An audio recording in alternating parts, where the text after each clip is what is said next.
Olá e bem-vindos à rúbrica Livros do Vasco, a segunda edição de Livros ao Detalhe. Eu sou o Vasco e todos os meses já partilhava os livros que ia ler para o mês a seguir. Mas agora decidi dar um passo além e partilhar convosco a análise ao detalhe do livro que mais me agradou do mês anterior. Eu já partilhava normalmente qual era o livro que mais me tinha agradado do mês anterior, mas agora decidi partilhar ao detalhe o que é que esse livro fala. E a escolha do mês anterior foi esta. Why do so many incompetent men become leaders and how to fix it? Do Thomas Chamorro Premuzic, um nome complexo. Então, o que é que me chamou a atenção neste livro? Ora bem, o livro tem um título virado um bocadinho para a luta dos géneros na liderança, mas o título vai para além disso, ou o livro vai para além do título. O livro quase que se podia chamar Porque é que tantas pessoas incompetentes chegam a líderes? Na verdade, eu sigo o autor no LinkedIn e ele faz recentemente um post em que refere que muita gente lhe faz esta questão. Porquê tantos homens? Porquê virar o livro tanto para esta guerra de géneros e não para as pessoas incompetentes que chegam à liderança? O autor defende que, na verdade, se é difícil às mulheres chegarem a cargos de liderança, mesmo sendo incompetentes é muito difícil. Enquanto que nos homens não, este fenómeno não é tão acentuado. E esta é a justificação dele. Faz sentido, o livro trabalha um bocadinho sobre isso. Eu gosto particularmente das partes em que ele fala da liderança como um todo e não desta divisão de géneros. Então, vamos lá ver o que é que me atraiu neste livro e o que é que eu destaco, capítulo a capítulo. Eu acho que vale a pena. Portanto, no capítulo 1, o autor dá-nos um conjunto de estatísticas que provam que pessoas incompetentes chegam à liderança, ou que, na ótica dele, provam que as pessoas incompetentes chegam à liderança. Ele fundamenta bem estas estatísticas. As duas que eu acho que mais se destacam e que nos podem interessar bastante têm a ver com 75% das pessoas que se despede argumenta que se despediu muito por causa do seu chefe direto, ou por causa do seu chefe direto. Portanto, 75% das pessoas que se despedem falam devido ao seu chefe direto, à relação com o seu chefe direto. Imaginem quanto é que nós estamos a perder em termos de capital humano, em termos de investimento nas pessoas, e elas depois se vão embora porque o chefe direto não é um líder para elas. Depois, um segundo detalhe interessante, 65%, neste caso dos americanos, estes estudos são quase todos americanos, 65% dos americanos dedicaria de um aumento de salário para lhe trocarem o líder. Portanto, é também um dado significativo para percebermos que há muito a fazer neste campo da liderança. No capítulo 2, portanto, ao longo do livro, o autor vai sugerindo os motivos disto estar a acontecer e o que é que podemos fazer para melhorar. No capítulo 2, ele distingue confiança e competência. Ele diz que chama-lhe confiança disfarçada de competência. Diz que a confiança é vista como uma das características fundamentais num líder e ele acha que é uma característica sobrevalorizada. Ele basicamente distingue assim: competência é quão bom nós somos a fazer alguma coisa. Essa é a nossa competência. Confiança é quão bons nós achamos, ou pensamos, ou acreditamos que somos a fazer essa coisa. Portanto, a competência é uma habilidade e a confiança é uma crença. Eu costumo dizer nas minhas formações, um bocadinho a complementar isto, ser competente sem ser confiante, às vezes é difícil, acaba por não nos deixar fazer as coisas. Agora, se formos confiantes e incompetentes, se calhar vamos fazer muito de coisas mal feitas. Portanto, também não é bom. Ora, eu acho que a confiança é fundamental à liderança, mas tem que estar acompanhada de competência, sem dúvida nenhuma. Não sei se é sobrevalorizada, mas uma sem a outra tende a não funcionar tão bem. Depois, no terceiro capítulo, o autor vai tentar perceber porque que tipos maus têm sucesso. E às vezes um sucesso mediático muito grande. E ele fala muito do narcisismo. Ele dá, por exemplo, o exemplo do Steve Jobs. E ele diz, pá, fala-se muito do Steve Jobs como um grande líder. O Steve Jobs, pá, era um gênio a fazer aquilo que fazia com a tecnologia. Não era necessariamente um grande líder. Era um tipo talvez até um bocadinho narcisista. E ele diz que há muita tendência a estes líderes mediáticos serem narcisistas. E porquê? Porque o serem narcisistas significa que eles põem o foco na imagem deles. Quando nós pomos o foco em melhorar uma coisa nossa, essa imagem vai acabar por sair melhorada e, portanto, essa imagem vende. E eles acabam por se tornar líderes mediáticos. Mas pensar que é esse narcisismo que faz deles bem-sucedidos, o autor diz que é quase como pensar que o ser viciado em heroína que tornou o John Coltrane um grande ícone da música, um grande mestre da música, ou pensar que foi o ter más notas na escola primária que levou o Einstein a ser um gênio. Portanto, isto não faz sentido. E, portanto, na ótica do autor, alguém como o Steve Jobs podia ter chegado ainda mais longe se não fosse este narcisismo exacerbado. Portanto, é verdade que este narcisismo leva as pessoas a cuidarem da sua imagem e isso vende, portanto elas conquistam, tornam-se mais mediáticas, mas são características que os afastam da verdadeira essência da liderança, que deve ser a preocupação com os outros. Depois ele passa do narcisismo para o capítulo 4, carisma. Ele diz que começa por citar Napoleão, o líder é um distribuidor de esperança. E depois diz que o carisma das pessoas é das coisas que mais influencia a decisão dos seus seguidores. Portanto, nós escolhemos os nossos líderes com base no que é a nossa percepção de carisma. Olhamos para as pessoas e sentimos que elas têm carisma ou não. E o outro diz que é perigoso, porque nós analisamos o carisma em poucos segundos. Olhamos para as pessoas e tendemos a ter a sensação se a pessoa tem carisma ou não. E as características que fazem da pessoa ter carisma estão muito mais relacionadas com a altura da pessoa, a cor da pele da pessoa, a pessoa olhar-nos nos olhos, a pessoa saber usar a comunicação, a pessoa ser bonita ou estar dentro do nosso padrão de beleza.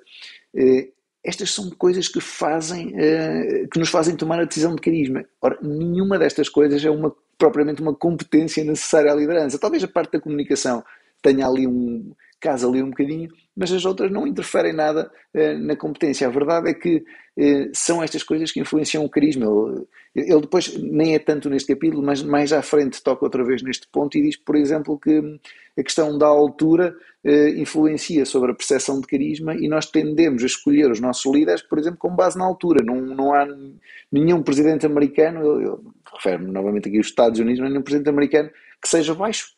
Desde há muitos anos que não se vota num presidente americano baixo. E ele diz que esta percepção de escolher os líderes pelo carisma está provado, e ele refere a uma série de estudos em que não é uma coisa local americana, é uma coisa totalmente universal. O que pode variar é a definição de carisma. Se calhar para algumas culturas o ser alto já não interfere no carisma, ou o ser branco, mas é sempre uma definição de carisma que é uma decisão que se toma em 5 segundos. Tipo, gostei do carisma da pessoa. E isto pode ser perigoso. E ele diz que os líderes são escolhidos pelo carisma de forma ainda mais, portanto, como é que eu ia pôr isto? Isto ainda interfere mais na nossa decisão, o carisma, quando vivemos momentos de stress. Quando as coisas estão complicadas, nós tendemos a virar-nos ainda mais para esta nossa opinião do carisma que a pessoa transmite. E, portanto, é preciso ter aqui algum cuidado com esta questão do carisma. Depois, no capítulo 5, ele fala-nos porque é que ele acha que as mulheres têm vantagem para ser líderes em relação aos homens. Apesar de não serem escolhidas, que características das mulheres é que as levam a poder ser melhores líderes.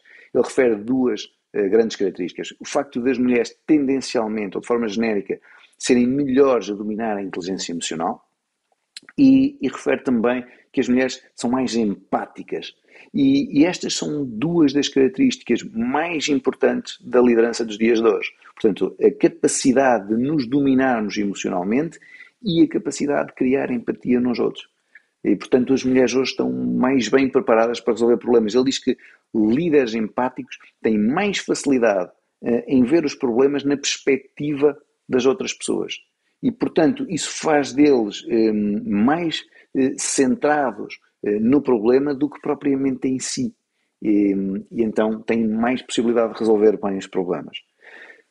Depois, no capítulo 6, ele avança para como é que nós podemos perceber, como é que nós podemos parecer bons líderes. E ele fala-nos de 3 fatores que nos podem tornar melhores líderes. Trabalhar o nosso capital intelectual, trabalhar o nosso capital social e trabalhar o nosso capital psicológico. Não vou entrar em cada um destes temas, mas recomendo que depois no capítulo é uma parte fulcral de como é que nós podemos trabalhar estas competências para nós sermos melhores líderes e sermos percepcionados como melhores líderes.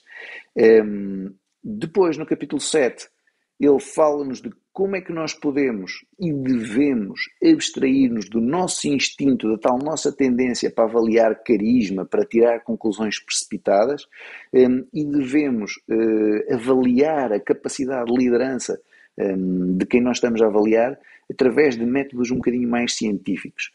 O autor vai um bocadinho mais longe. Ele é um tipo dado à inteligência artificial.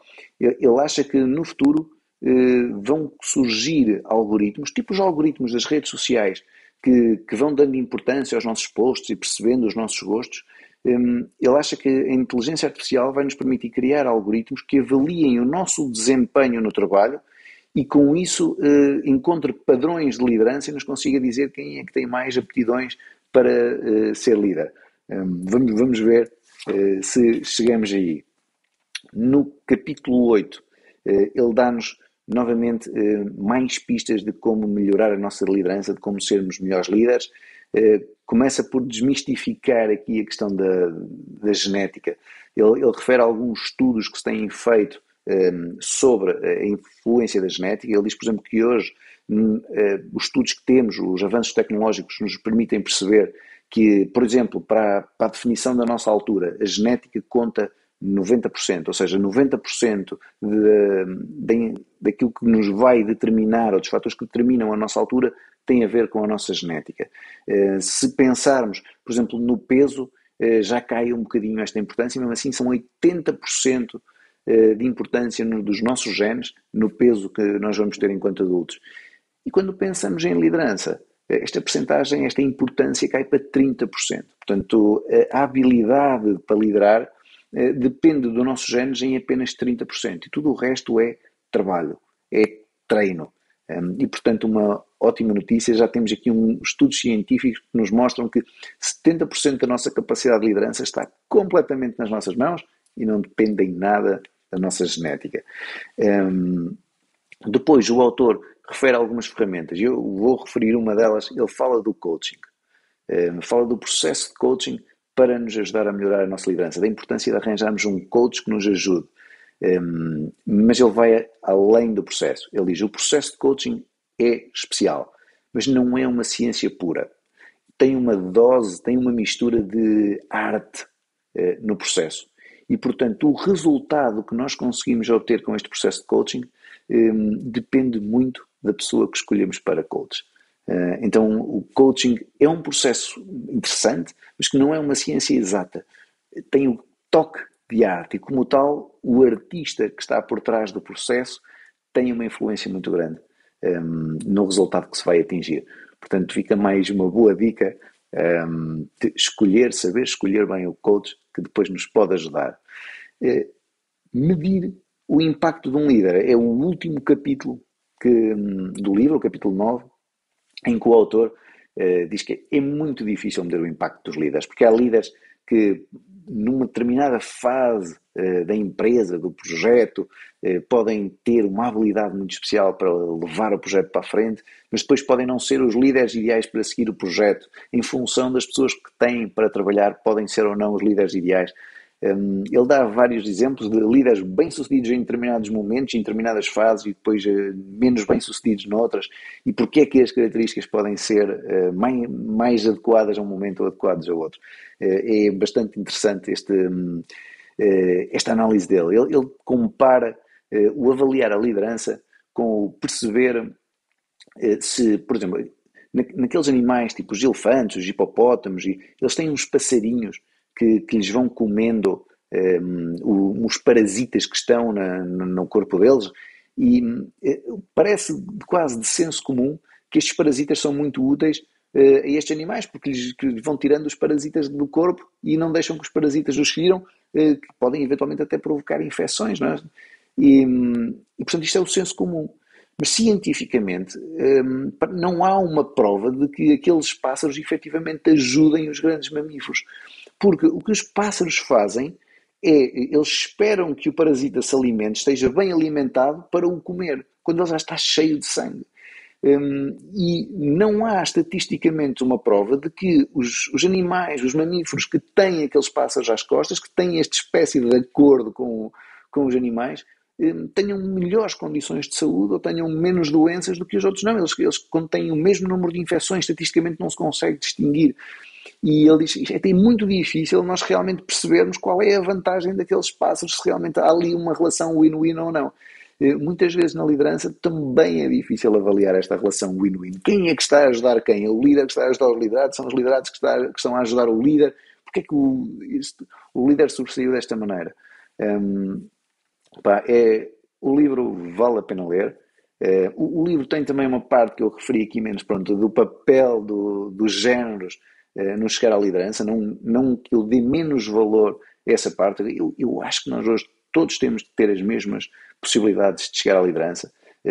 Sim, ainda temos um papel a percorrer e ele explica porque é que nós temos mais facilidade em ver nos homens líderes, precisamente por essa maior dedicação ao narcisismo e a cuidar da imagem e essa maior autoconfiança, não é?